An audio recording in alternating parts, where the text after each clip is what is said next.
오늘 본문에는 사람의 우리를 위한 것도 아니고 만군의 하나님, 천지 만물을 지으신 그 하나님이 우리를 위하신다, 이렇게 선포해 주시니 얼마나 우리가 감사한 일입니까? 우리 한번 받아서 하겠습니다. 하나님이 나를 위하신다. 하나님이 나를 위하신다.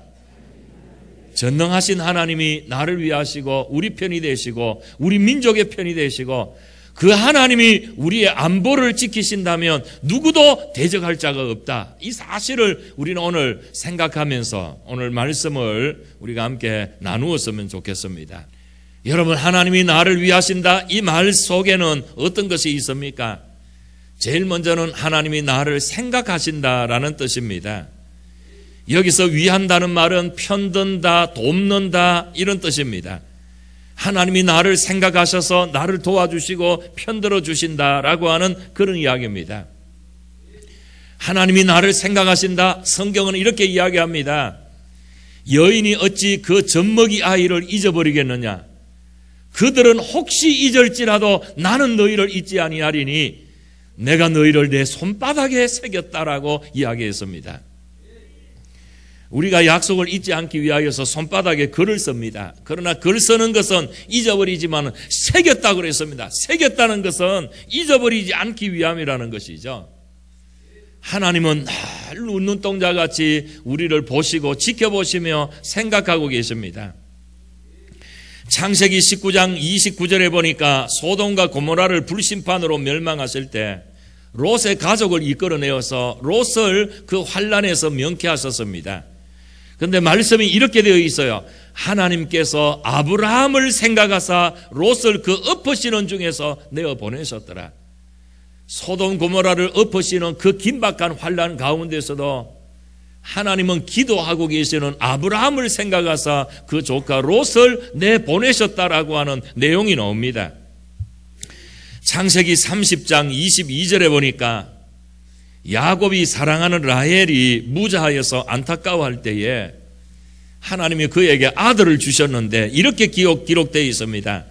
하나님께서 라헬을 생각하신지라 그를 들으시고 그 태를 여신 거로 요셉을 낳게 하신 것을 볼 수가 있습니다.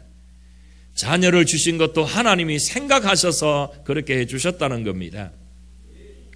사무엘상 1장 11절에서 19절에 위대한 기도의 어머니 한나의 예절한 부르짖음 가운데서 한나는 이렇게 하나님 앞에 기도했습니다. 만군의 여호와여, 주의 여종의 고통을 돌아보시고 나를 생각하사 아들을 주시면 평생에 여호와께 드리겠습니다.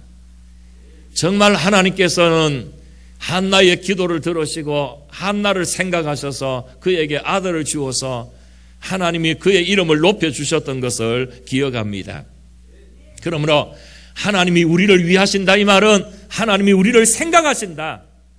우리가 유행가 가사 가운데서 자나깨나 당신 생각, 안전하서나 당신 생각, 뭐 그런 가사가 있는데 하나님이 우리를 생각하시는 것이 그겁니다.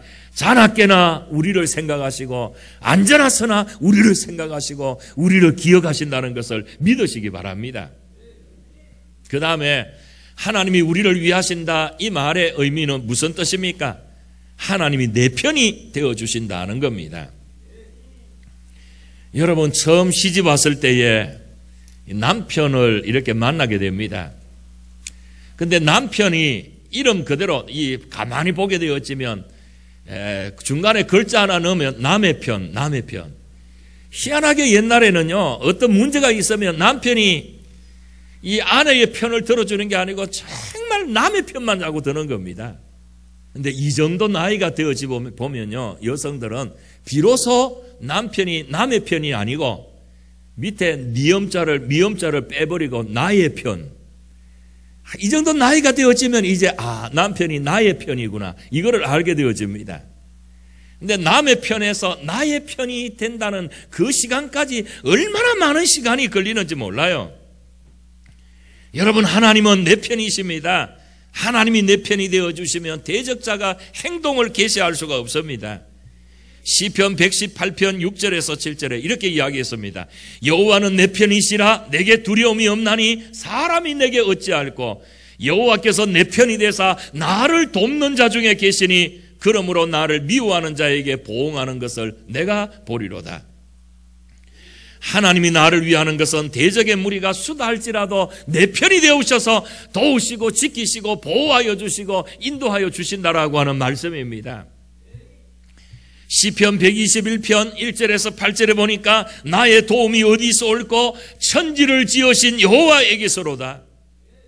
졸지도 주무시지도 아니하시고 낮의 해와 밤의 달도 상치도 해치도 아니하시고 환난을 명쾌하시고 영혼을 지키시고 너의 출입을 지금까지 영원토록 지키시리로다. 나를 도우시는 그 하나님이, 천지를 지으신 그 하나님이 졸지도 주무시지도 아니하고 우리를 지키신다고 하셨습니다. 이사야 41장 8절에서 10절에 보니까 나의 종 너 이스라엘아, 나의 택한 야곱아, 나의 번 아브라함의 자손아, 내가 땅 끝에서부터 너를 붙들며 땅 모퉁이에서 너를 부르고 네게 이르기를 너는 나의 종이라. 내가 너를 택하고 실어버리지 아니하였다 하였노라. 두려워 말라, 내가 너와 함께함이니라. 놀라지 말라, 나는 네 하나님이 됨이라. 받아서 하겠습니다. 내가 너를 굳세게 하리라. 참으로 너를 도와주리라. 참으로 나의 의로운 손으로 너를 붙들리라. 여러분, 하나님이 우리에게 말씀하십니다. 내가 너를 굳세게 하리라, 도와주리라, 너를 붙들리라.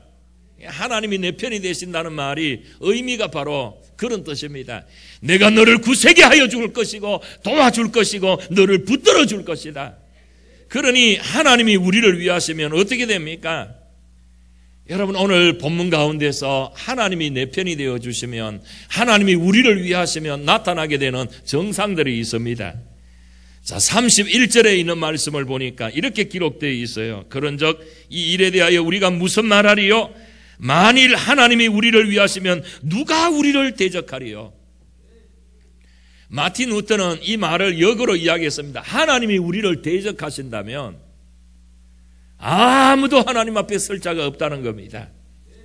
그런데 하나님이 나를 대적하시면 아무도 나를 돕거나 편들 수 없지만은 하나님이 맞설 수 있는 거, 하나님과 맞설 수 있는 거는 세상에 아무것도 없습니다. 권력도 금력도 과학도 무력도 지식도 하나님과 맞설 수 없습니다. 인간의 역사를 조명해 보면요, 하나님과 맞서 왔던 세력들이 있었지만 그것은 한결같이 망했고 패했고 무너졌습니다. 그러나 하나님이 우리를 위하신다면 반드시 승리하신다는 겁니다. 아무도 우리를 대적할 수 없다. 나를 해치는 원수가 많고 마귀가 우는 사자같이 삼키려고 다닐지라도 하나님이 내 편이 되시는 한 아무도 우리를 대적할 자가 없다는 것입니다. 33절을 보겠습니다. 누가 능히 하나님의 택하신 자들을 고발하리요? 의롭다 하시는 이는 하나님이시니. 스가랴 3장 1절에 보니까 사단이 대제사장 요수아를 대적하며 고발하는 장면이 나오고요, 욥기 2장에 보니까 사단이 욥을 비난하고 고발하는 장면이 기록되어 있습니다. 사단은 그의 별명이 대적자, 참소자, 고소자로서 사람 속에 들어가서 남을 나쁘게 평가하거나 칭찬을 하지 아니하고 남의 약점을 들추어서 사람을 무척이나 아프게 만드는 것이 사단입니다. 사단이 우리 속에 들어오면 다른 사람을 좋게 보지 못해요. 비평을 하고 악평을 합니다. 비난을 합니다. 사단이 우리 속에 들어오게 되어지면 우리 자신도 망가뜨립니다. 이렇게 이야기합니다. 너는 죄가 너무 많아. 너는 과거에 죄가 많아서 희망이 없어. 너는 그걸로 끝이야. 너는 재기하고 힘들어. 너는 파멸이야. 우리에게도 그렇게 사단은 이야기하고 우리를 통해서 다른 사람도 비난하게 만드는 것이 사단입니다. 끊임없이 우리를 고발합니다. 그러나 주님은 말씀하십니다. 너는 약하지만은 내가 네 죄를 사했으며 너는 모자라지만은 내가 너를 위하여서 생명을 버렸다. 너는 부족하지만은 내가 너와 함께 할 것이기 때문에 너는 희망이 있다. 다시 시작해라. 내가 도와주겠다. 내가 힘이 되어줄마. 너는 나의 소유야. 여러분, 이렇게 우리 주님께서는 말씀하십니다. 그러면 하나님이 우리를 위하시는 이유가 무엇입니까? 예수님 때문입니다. 독생자 예수님의 중보 사역 때문입니다. 여러분, 우리의 삶 가운데는 순간순간 우리의 대적자 원수가 있습니다. 그 원수가 우리를 대적하는 내용이 35절에 기록되어 있어요. 환난과 곤고와 박해와 기근과 적신과 위험과 칼이라고 있습니다. 얼마나 많은 어려움들이 우리 주위를 둘러싸여 있다는 것입니다. 그러나 그런 것들이 우리를 둘러싸여 있다고 할지라도 하나님이 우리를 위하시면 어떤 것도 나를 대적할 수 없고 넘어뜨릴 수가 없다. 시편 118편에 있는 말씀을 보면 네 원수들이 벌같이 너를 애워사고 또 애워쌌다고 할지라도 네 원수들이 너를 넘어뜨리기 위하여서 애워쌌다고 할지라도 내가 여호와의 이름으로 그것을 끊으리로다. 여호와의 이름으로 그것을 떨쳐나가리로다. 이렇게 기록되어 있는 것을 봅니다. 하나님은 말씀만 그렇게 하신 것이 아니고 실제로 하나님의 백성들을 위하여서 싸워주셨습니다. 출애굽 시대에는 홍해 바다를 통하여서 애국 군대를 수장시키시고 선민을 인도하셨습니다. 모세 시대 때는 아말렉과의 전쟁에서 손을 들고 기도하는 모세의 손을 통하여서 승리하게 만들어 주셨습니다. 여호수아 시대는 여리고 점령, 아이성 제전투, 가나안 7족속과의 전쟁에서 승리의 계승가를 울려 퍼지게 했습니다. 사사 시대에도 자기 백성을 승리하게 하시고 기드온의 300명이 용사의 횃불과 나팔로 이기게 하여 주셨습니다. 다윗 시대도 블레셋 군대와 대전하여서 물매와 돌로 골리앗을 넘어뜨려서 승리를 하게 하신 하나님이십니다. 생명의 주인이신 예수 그리스도가 사망의 권세를 이기시고 부활의 영원한 생명의 승리를 주셨습니다. 하나님이 우리를 위하시면 그 대적들이 아무리 강하고 그 대적들이 아무리 사나워도 하나님이 우리를 위하신다면 우리가 이길 수 있다. 이 근거를 성경에서는 우리에게 하나하나 조목조목 들어서 가르치고 있습니다. 여러분, 오늘 본문에 있는 말씀을 보십시오. 37절에 보니까 이런 말씀이 있습니다. 그러나 이 모든 일에 우리를 사랑하시는 이로 말미암아 우리가 넉넉히 이겨내느니라. 우리가 넉넉히 이긴다고 했습니다. 이것은 우리에게 무슨 힘이나 지혜로 말미암은 것이 아니고 우리 위하여서 생명까지 버리신 그리스도로 말미암아 우리를 사랑하시어 주시는 그분으로 말미암아 넉넉히 이긴다고 성경은 이렇게 이야기하고 있습니다. 그래서 이 사실을 아는 우리의 신앙의 선조들은 박해를 당했지만, 환난을 당했지만은, 위험을 당했지만은, 기근을 당했지만은, 곤고를 당했지만은, 칼이 저들을 위협했지만은 그들은 낙심하지 않았습니다. 그 다음에 또 놀라운 이야기가 33절, 34절에 있습니다. 자, 33절, 누가 능히 하나님의 택하신 자들을 고발하리요? 의롭다 하시는 이는 하나님이시니 누가 정죄하리요? 죽으실 뿐 아니라 다시 살아나신 이는 그리스도 예수시니 그는 하나님 우편에 계신 자요 우리를 위하여 간구하는 자시다. 여기서 우리를 대적할 자도 없는 그 하나님께서 우리를 정죄할 자도 아무도 없다고 이야기를 합니다. 여러분, 하나님이 위하시는 사람은 어떤 경우에도 고발을 당하거나 정죄를 당하지 않는다는 겁니다. 사탄은 우리를 끊임없이 고발하지만 예수 그리스도의 십자가의 보혈이 우리를 변호합니다. 내가 정죄의식에 사로잡혀서 양심의 괴로움이 온다면 그것은 사탄의 공격입니다. 회개하고 자복하는 사람, 주의 보혈로 나를 정죄케 할 수 없다, 이렇게 선포해야 될 줄로 압니다. 우리는 사실 말에 실수가 많고요, 생각과 행동에도 실수가 많아요. 의롭지 못해요. 상대편이 어떤 말을 하면 저 사람이 무슨 생각으로 저런 말을 하지, 막 머리를 굴려가지고 그 사람의 마음을 읽어내려고 합니다. 우리의 생각이 의롭지 못할 때가 얼마나 많습니까? 그러나 나를 위하여 십자가에 죽으신 예수님 앞에 나와 믿고 고백하고 회개하면 우리 속에 있는 예수 그리스도의 피를 보시고 우리 죄를 용서하시기 때문에 아무도 정죄할 자가 없다는 겁니다. 자, 오늘 32절에 이렇게 이야기했습니다. 하나님은 우리를 위하여서 아들도 아끼지 않았다. 32절을 보십시오. 자기 아들을 아끼지 아니하시고 우리 모든 사람을 위하여 내주시니가 어찌 그 아들과 함께 모든 좋은 것을 우리에게 주시지 않겠느냐. 요한복음 3장 16절에 하나님이 세상을 이처럼 사랑하사 독생자를 주셨으니, 여러분, 세상은 우리를 이야기합니다. 하나님이 나를 이처럼 예수님보다도 더 사랑하셔서 예수님을 내어주었다. 하나님의 아들보다 우리를 더 소중하게 여기셨다. 어느 정도로?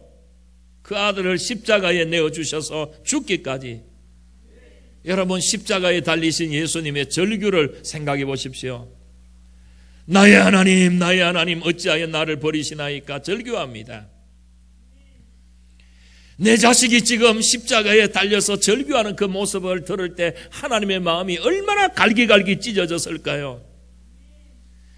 우리들이 원망스러웠을지도 모릅니다. 그럼에도 불구하고 우리가 너무 소중하기 때문에, 우리 한 사람 한 사람이 너무 소중하기 때문에 그 모든 고통을 아시면서도 그 소중한 아들을 나를 위하여서 내어주신 것입니다.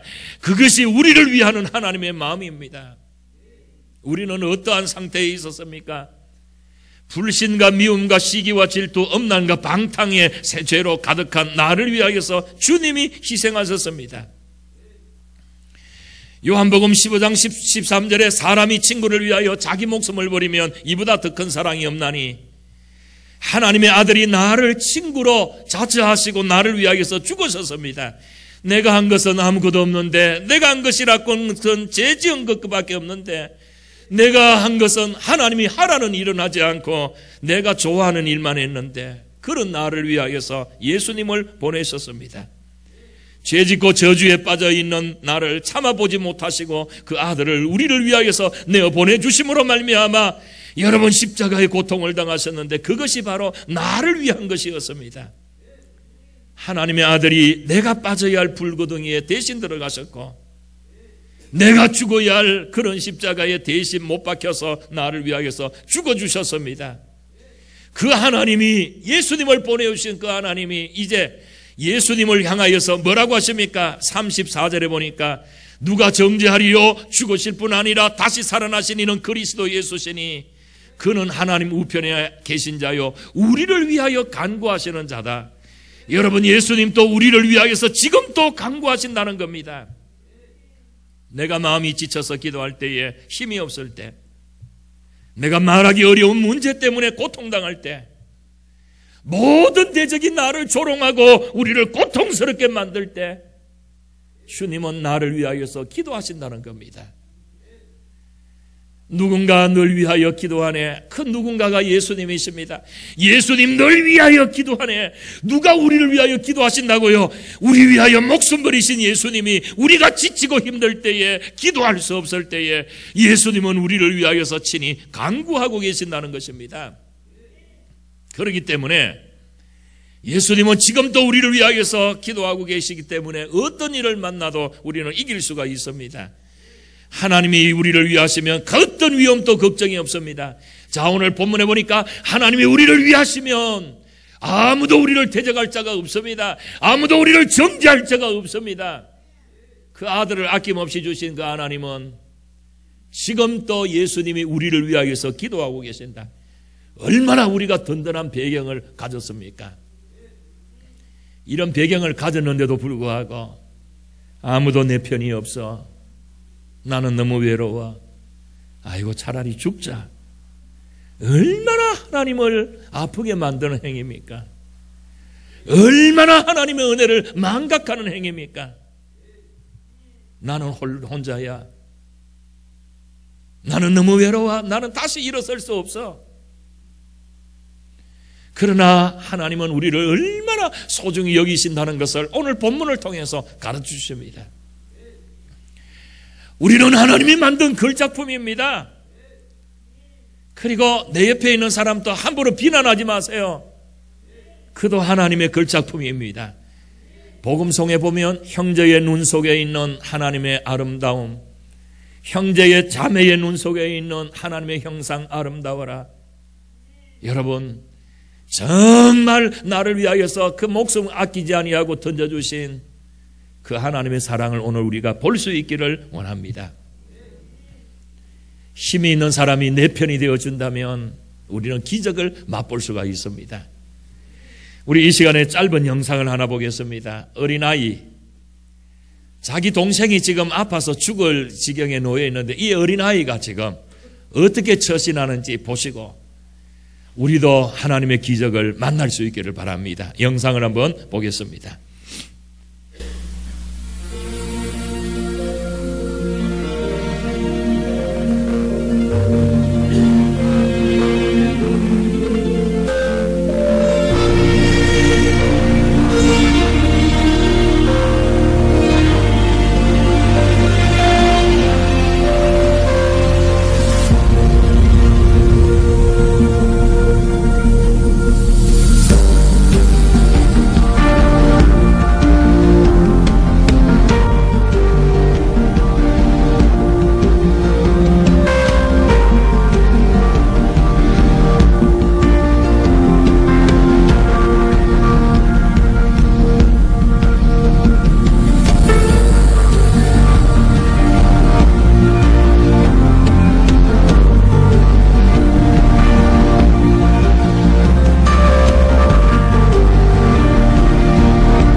저금통을 깨뜨린 한 아이의 기적의 사건입니다. 동생을 살리겠다라고 하는 마음으로 전 재산 그래봐야 1달러 12센트 밖에 안 되지만 기적을 사고 싶다. 간절하게 동생을 위한 그 마음이 좋은 병원에, 유명한 병원에 가장을 만나게 되어지고 그를 통하여서 동생을 살릴 수 있었다. 이런 내용입니다. 이 시간 우리 함께 기도하겠습니다.